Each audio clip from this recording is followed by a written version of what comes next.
Selamat datang di Distrik Bomberai dan Tomage, sebuah distrik di Kabupaten Fakfak, Papua Barat. Wilayah ini telah menjadi kawasan transmigrasi sejak tahun 1992. Meskipun telah lebih dari 2 dekade berlalu, pembangunan infrastruktur masih menjadi tantangan besar yang harus segera diselesaikan.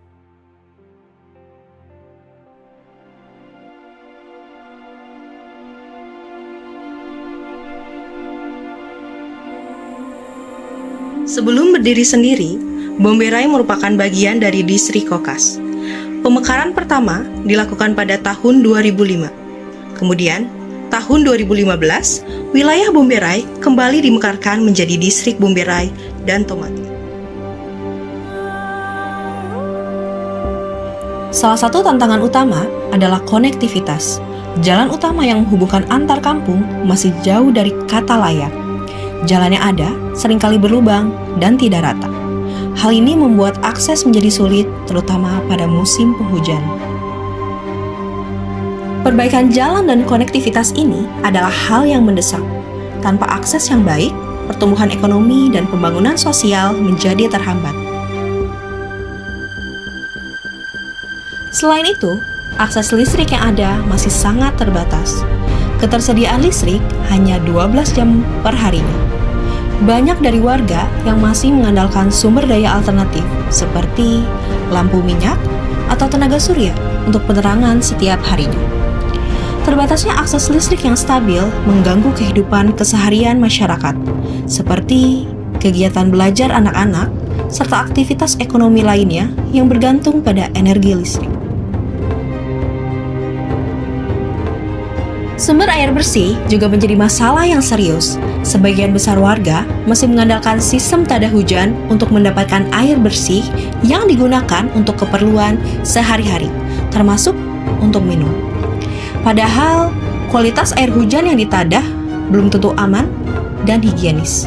Pembangunan fasilitas sumber air bersih yang sudah ada, contohnya seperti Pamsimas yang ada di distrik Bomberai, tetapi hanya bisa dinikmati oleh beberapa kampung saja.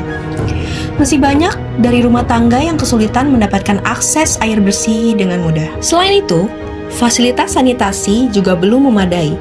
Kondisi sanitasi yang buruk dapat menjadi sebuah masalah kesehatan yang serius, terutama bagi anak-anak dan warga yang tinggal di kawasan yang jauh dari fasilitas umum.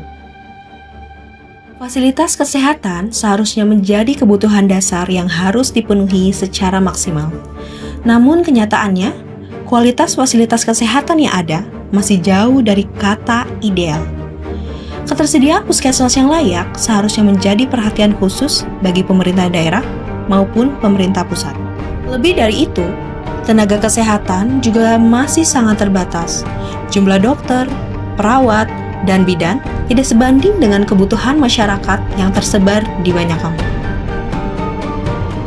Fasilitas pendidikan merupakan hal yang harus diperhatikan, tetapi pada kenyataannya, fasilitas pendidikan yang ada masih jauh dari kata cukup.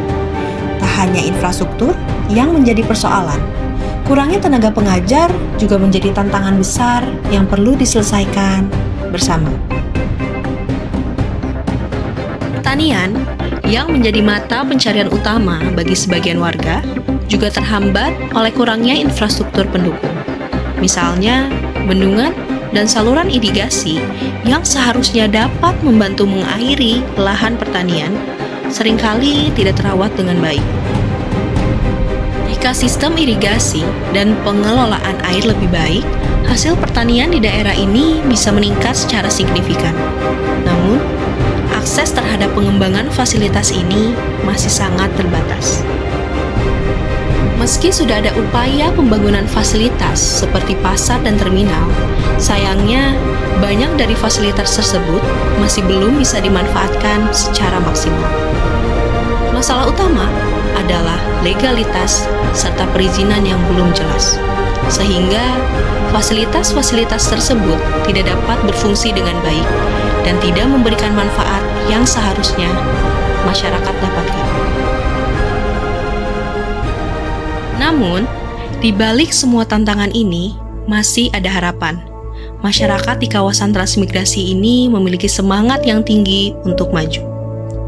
Mereka percaya bahwa dengan adanya dukungan dari pemerintah serta kolaborasi antara masyarakat dan sektor swasta, infrastruktur dasar yang dibutuhkan dapat terwujud. Dengan investasi yang tepat dan perencanaan yang matang, kawasan ini dapat berkembang menjadi wilayah yang lebih maju. Konektivitas yang lebih baik, pasokan listrik yang stabil, fasilitas kesehatan yang memadai, serta fasilitas pendidikan yang mencukupi, juga akses terhadap air bersih dan sanitasi yang layak, akan membuka peluang bagi pertumbuhan ekonomi yang lebih baik bagi seluruh masyarakat. Mari kita dukung pembangunan infrastruktur di kawasan transmigrasi ini. Dengan kerjasama, komitmen, dan dukungan dari semua pihak, masa depan yang lebih baik bukanlah hal yang mustahil. Patriot berkarya, bangsa berjaya, merdeka.